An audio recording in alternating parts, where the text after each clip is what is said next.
All right, guys, thanks to our buddy Ray from Carolina, we are going over the holiest of grails and a whole bunch of Amazing Spider-Man.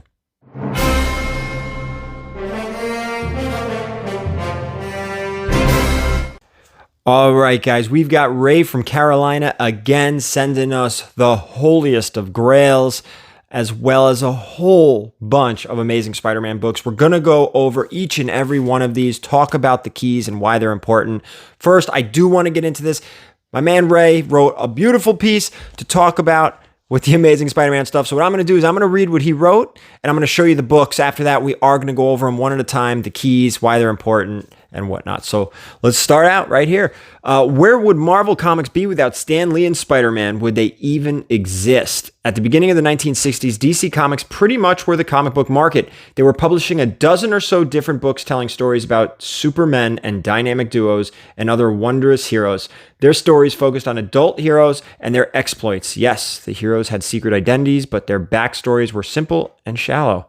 In 1963, Stan Lee changed superhero books forever with the release of Amazing Fantasy 15 and the introduction of Spider-Man and Peter Parker. Now, to be fair, Steve Ditko had an extremely important role in the creation of Spider-Man, but it was the story that so clearly set this book apart from any other on the market.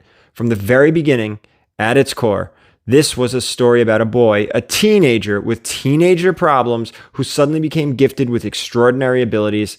Just like most people, Peter Parker had lots of problems. He was not popular or rich. He had lost his parents at an early age and was living a modest life with his aunt and uncle in New York.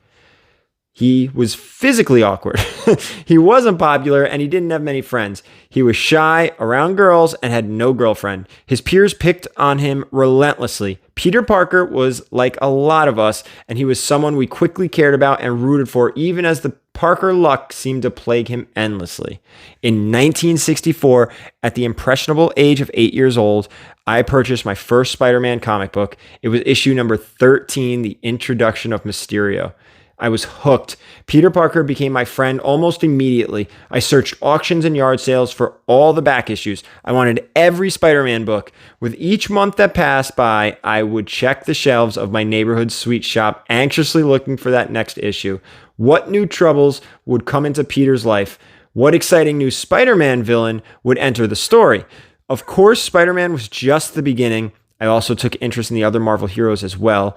At 8 years old, my entire $1 allowance went towards purchasing Marvel Comics. I must have read those early comic books over and over at least a dozen times. I know it may seem crazy, but I credit Stan Lee for my developing interest in all kinds of books, not just comics, and for my expanding vocabulary at such a young age.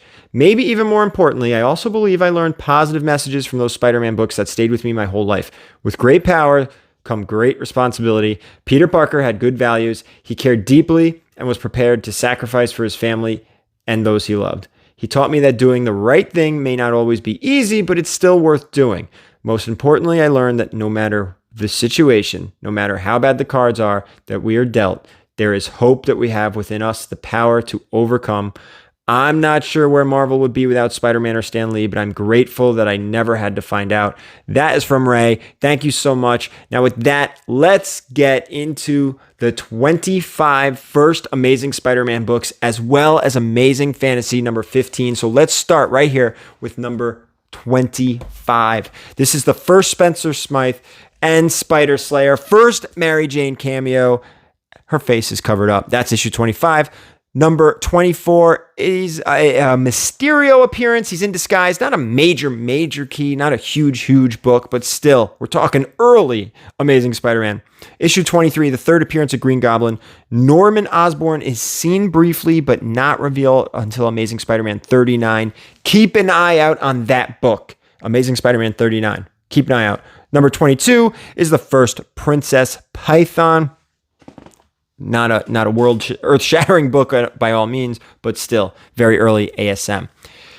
Now, number 21 is the second appearance of the Beetle. Next one's a big one. This is Amazing Spider-Man number 20. This is the first appearance of Scorpion. Number 19 is the first Mac Gargan, who ends up becoming Scorpion. See? Interesting. The stories. Very good. 18 now. This is a book I don't know if a lot of people realize how important this one is. This is the first appearance of Ned Leeds. Ned Leeds becomes the Hobgoblin. Awesome book. Watch out for that one. Watch the price start climbing on that one.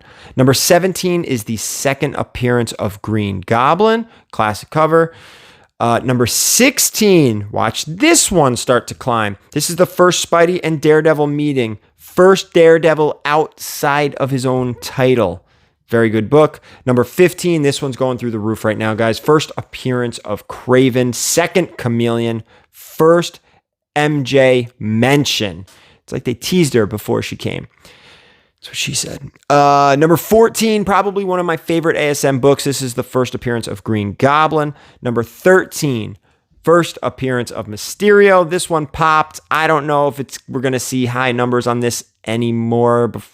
They may come back to the MCU. We'll see. Number 12, third appearance of Dr. Octopus. Number 11, second appearance of Dr. Octopus. Number 10, here we go, top 10, numbers 1 through 10 of Amazing Spider-Man. 10, first Enforcers. Not as big of a deal as number 9. This is the first appearance of Electro. Number 8 is the first Spidey vs. Human Torch. Again, issue 1 through 10, important, but you're going to see here in a second, they get really important really quick. Issue 7, the second appearance of Vulture. Fun fact, I've never found his first appearance out in the wild.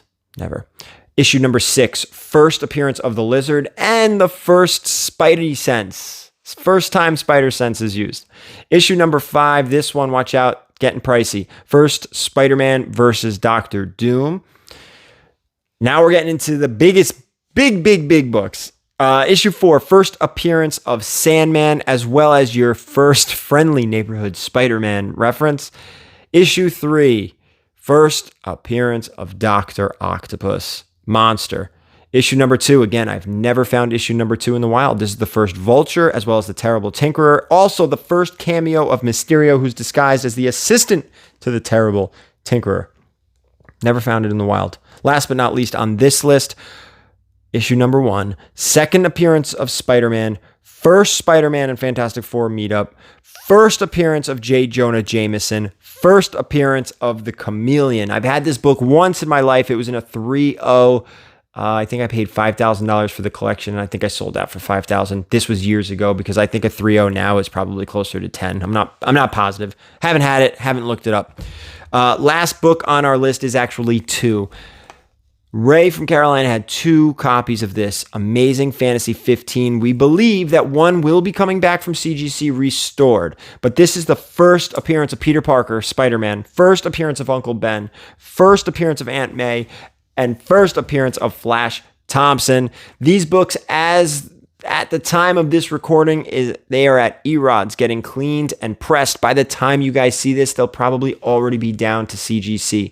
What we're going to do, if these are going to be probably sent to CGC in different tiers. We're going to have to do turnaround tiers for a couple of these, so they'll be back pretty quick. And then we're going to have to go down from there, express value, and so on and so forth. But what's really cool is you guys are going to get an opportunity to buy these. What we may be doing, and me and Ray have been talking, we're going to figure something out. We may be doing an exclusive Amazing Spider-Man auction, whether it's on YouTube or whether it's on Whatnot. We haven't decided. We do have to talk about it. Either way, these things will be available when they get back from CGC, and those unboxings are going to be amazing. No pun intended. And for you guys who don't know what Whatnot is, click on the link down below in the description. Download the app. You can follow me over at VERYGARY_comics. Whatnot is just, think of eBay and my live auctions combined into one. It's a really great format. You should check it out. I will be selling on there as well as YouTube in the future. For you guys who ask, where do you sell your books? Where do you sell your books? I do a few conventions a year. I do the live sales, live auctions here on YouTube, and I'll also be doing them over on Whatnot. So check that out. So that's it for this video. Super excited. This is multiple unboxings from CGC. The 2 AF-15s, the ASM number 1, they're probably all going together at turnaround tier. A bunch of these other ones are going for top tier, and then some of these other ones are going for value. But either way, all these things are going to CGC. We're going to see great, amazing, no pun intended, books unboxed. I can't wait to get them back. So thank you guys so much for watching, and thank Ray from Carolina. And as always, keep it comics.